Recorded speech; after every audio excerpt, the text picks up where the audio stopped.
Why does it feel like the more you try, the further love moves away from you, like effort should mean something, yet somehow it doesn't? You give more, you become more, and still something is missing. In this story, we'll slowly uncover why effort alone doesn't always become love.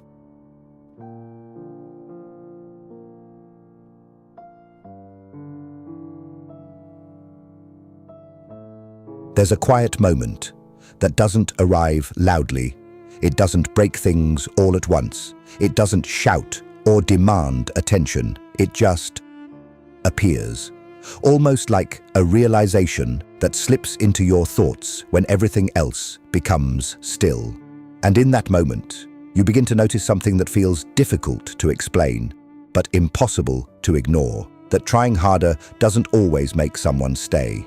At first, it never feels that way. At first, effort feels like the most natural thing in the world. When you care about someone, you want to understand them, to support them, to be someone they can lean on. You pay attention to the small details, the things they like, the way they speak when they're tired, the silence that hides behind their words. You adjust yourself, not in a forced way, but in a way that feels sincere. Because when something matters, trying doesn't feel like effort. It feels like love. And maybe that's where it begins. The belief that love grows from what we give. That if we show up enough, if we stay patient enough, if we become the version of ourselves that feels easier to love, then something will eventually return to us. Not in a calculated way, but in a quiet expectation, like watering something every day, trusting that eventually it will bloom. So you continue. You become more thoughtful, more understanding. You learn how to say things gently, how to avoid conflict, how to make space for someone else's emotions, even when your own feel heavy. You start noticing what works and what doesn't, slowly shaping yourself around the connection you're trying to protect. And it doesn't feel like losing yourself. Not at first. It feels like growing into someone better. But somewhere along the way, something shifts. It's not obvious. It doesn't happen in a single moment. It's more like a series of small pauses. Moments where you realize you're the one reaching out again. You're the one adjusting again. You're the one thinking, maybe if I just try a little differently this time. And even then, you don't question it too much. Because care makes us patient. It makes us willing to wait, willing to believe that things take time. And sometimes they do. But not everything that takes time is actually growing. There's a difference between something that's slowly becoming deeper and something that's quietly staying the same. And that difference is easy to miss when you're the one holding it together. Because from your perspective, everything feels active. You're thinking, feeling, trying, constantly. But from the other side, things might not be moving at all. And that's where the confusion begins. Because effort creates the feeling of progress. It gives you something to hold on to. It makes you believe that you're building something, even if you can't see it yet. So when nothing changes, when the distance stays the same, or even grows, it doesn't immediately feel like the truth. It feels like maybe you just haven't done enough yet. So you try more. You become even more careful. You replay conversations in your head, wondering if you said something wrong, if you missed something important. You look for reasons that explain the distance in a way that still allows hope to exist. Because the idea that effort might not matter feels too heavy to accept all at once. And maybe, deep down, it's not just about the other person. It's about what effort means to you. For a lot of people, effort is tied to worth. Not in an obvious way, but in a quiet belief that says, if I give enough, I will be enough. That love isn't just something that happens, it's something you earn, something you prove over time. So when effort doesn't lead to connection, it doesn't just feel disappointing, it feels confusing on a deeper level, because if trying doesn't bring you closer, then what does? And that question doesn't have a simple answer, because love isn't built the same way for everyone. Some people respond to effort, they see it, they feel it, they move toward it, but others don't. Not because effort is wrong, but because something inside them isn't aligned with receiving it. And no amount of trying can change that. But when you're the one giving, it's hard to see that clearly. Instead, you see your effort as something meaningful, something that should matter. And when it doesn't, you don't immediately question the connection, you question yourself. You wonder if you could have been more patient, more understanding, more something. And slowly, without realizing it, your effort stops being about connection and starts becoming about fixing something that was never fully yours to fix. You start carrying more than your part. And the strange thing is, you might not even notice how heavy it's becoming, because you're used to it.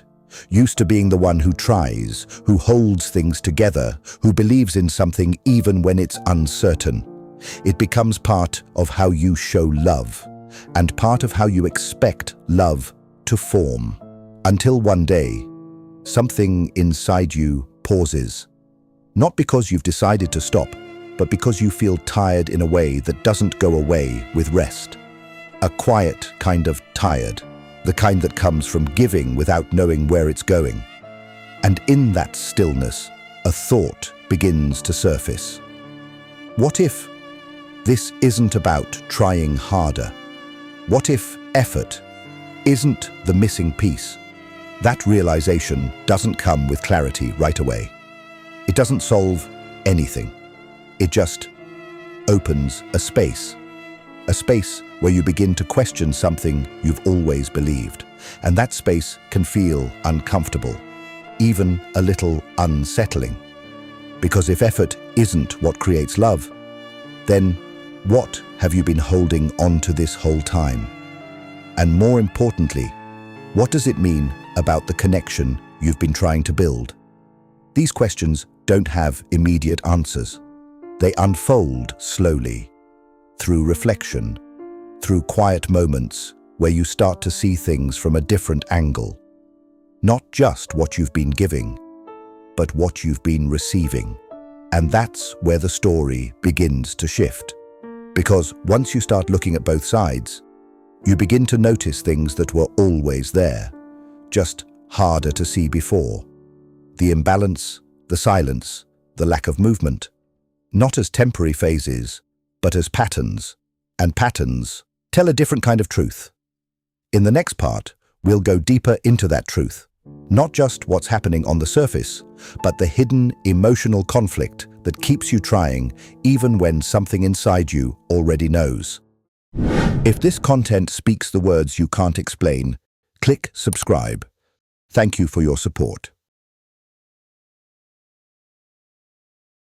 There's a part of this story that doesn't show itself easily. It stays underneath everything, quiet and patient, almost invisible, until you slow down enough to feel it. Because the moment you realize effort doesn't guarantee love isn't just about the other person.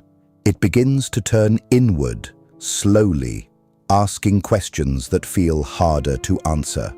Why did you keep trying, even when something didn't feel right? And that question isn't simple. It doesn't have one clean explanation. It's layered, built from experiences that didn't feel connected at the time, but somehow led you here. Because for many people, effort doesn't start as a choice. It starts as something familiar. Maybe you learned somewhere early on that love wasn't always steady, that it came in moments, when you did something right, when you behaved a certain way, when you made things easier for someone else.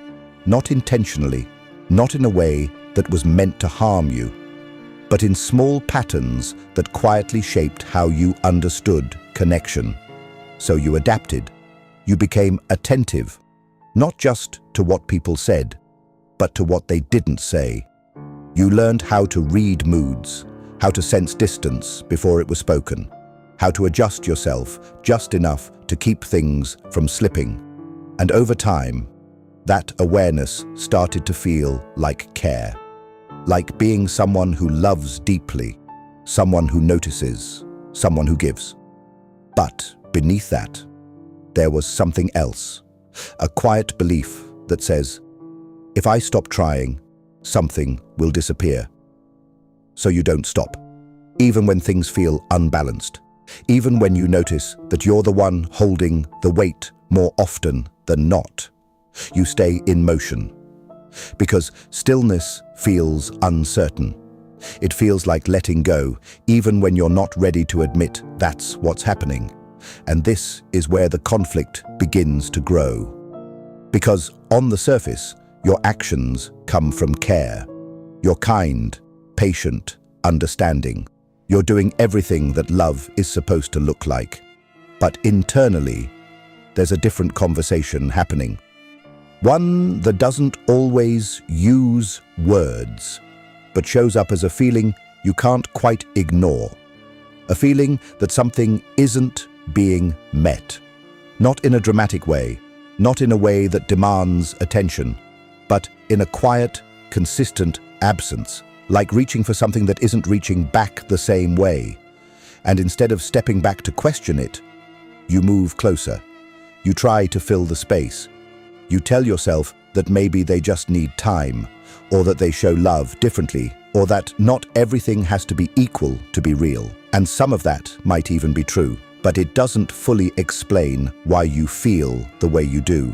Because deep down, you're not just responding to them, you're responding to what this connection represents. The possibility of being chosen, the feeling of finally being enough without needing to prove it again. And when something carries that kind of meaning, it becomes harder to see clearly. Because you're not just looking at what's happening, you're looking at what it could become. And that future starts to guide your present more than reality does. So even when there are signs, small moments that suggest something is missing, you don't always trust them.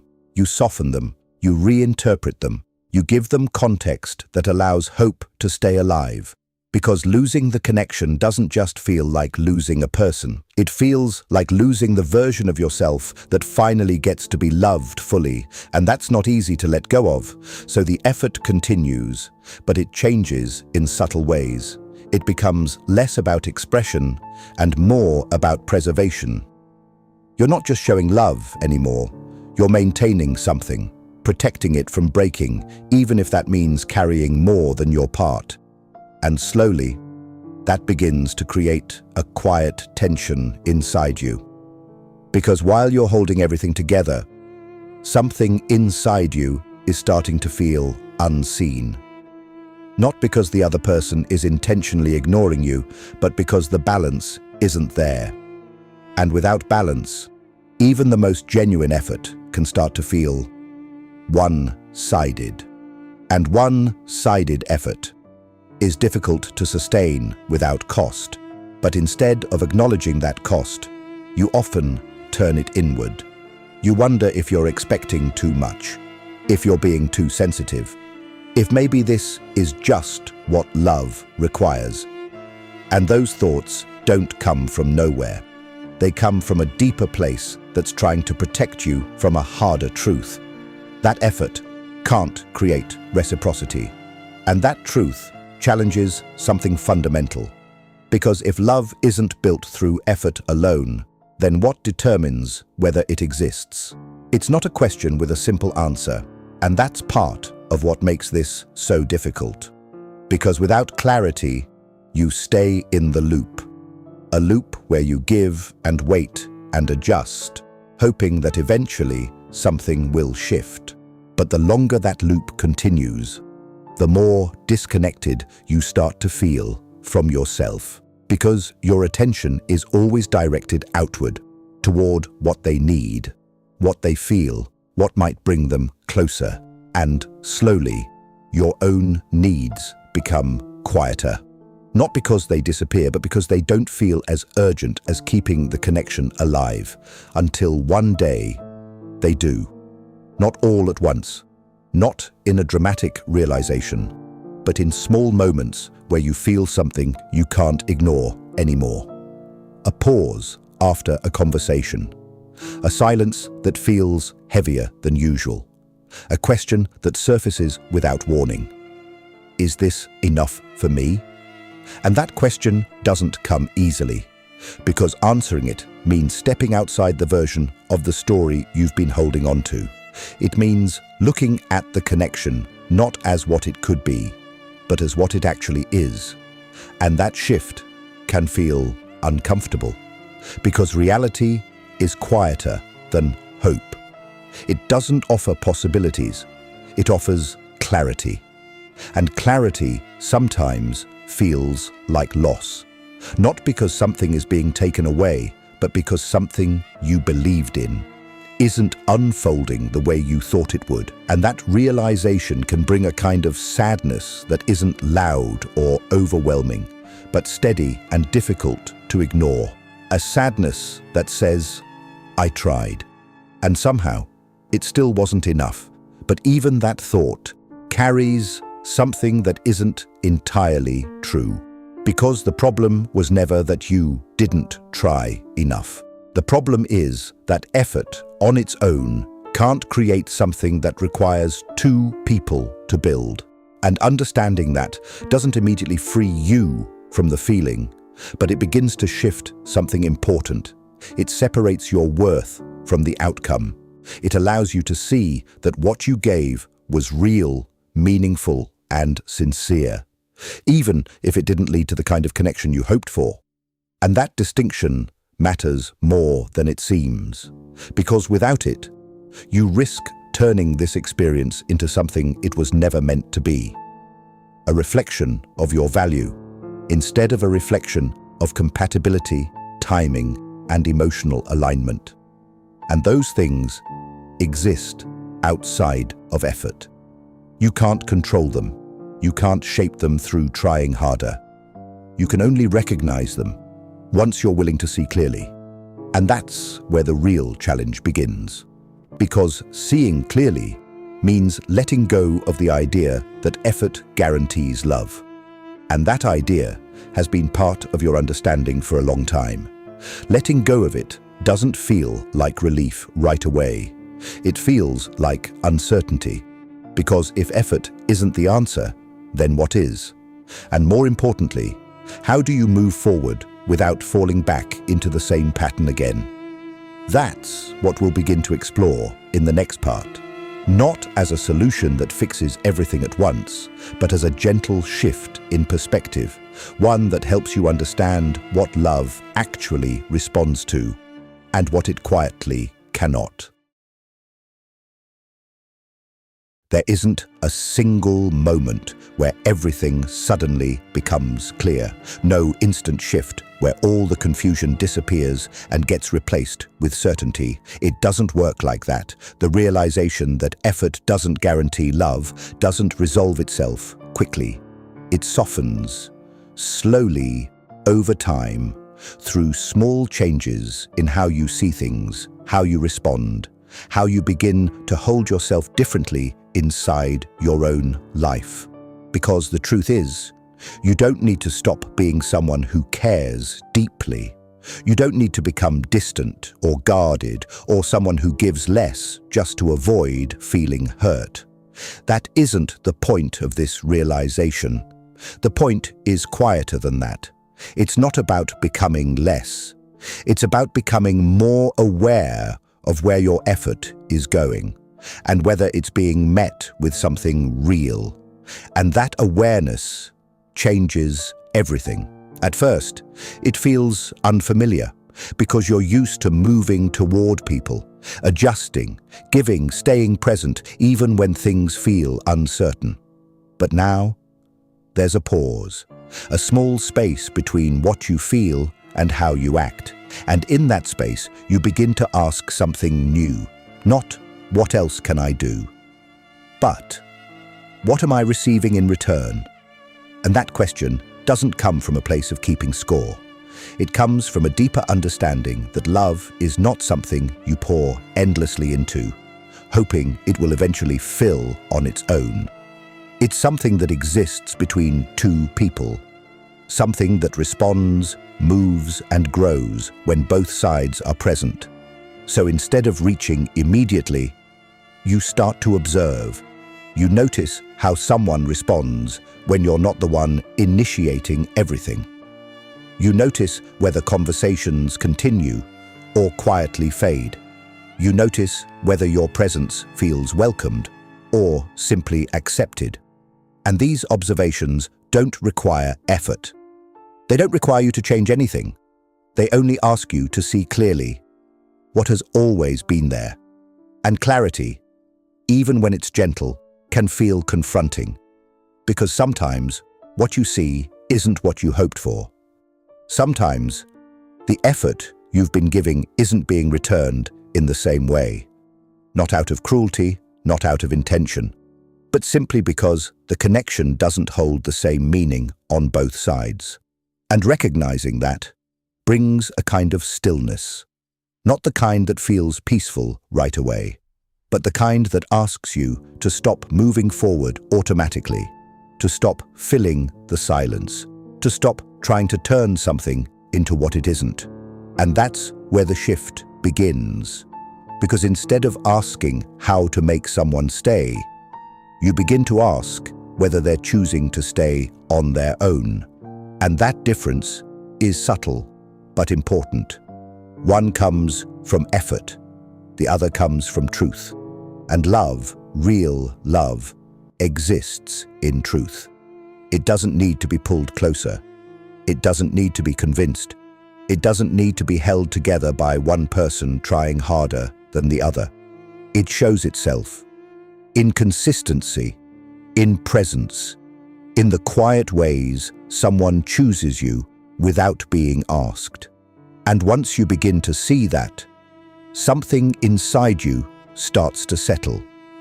Not because everything feels resolved, but because you're no longer chasing something unclear. You're allowing things to reveal themselves without forcing them into shape. And that creates space, not just in the connection, but within you. Space to feel what's real. Space to notice what you need. Space to recognize that your effort has value, but it also has direction.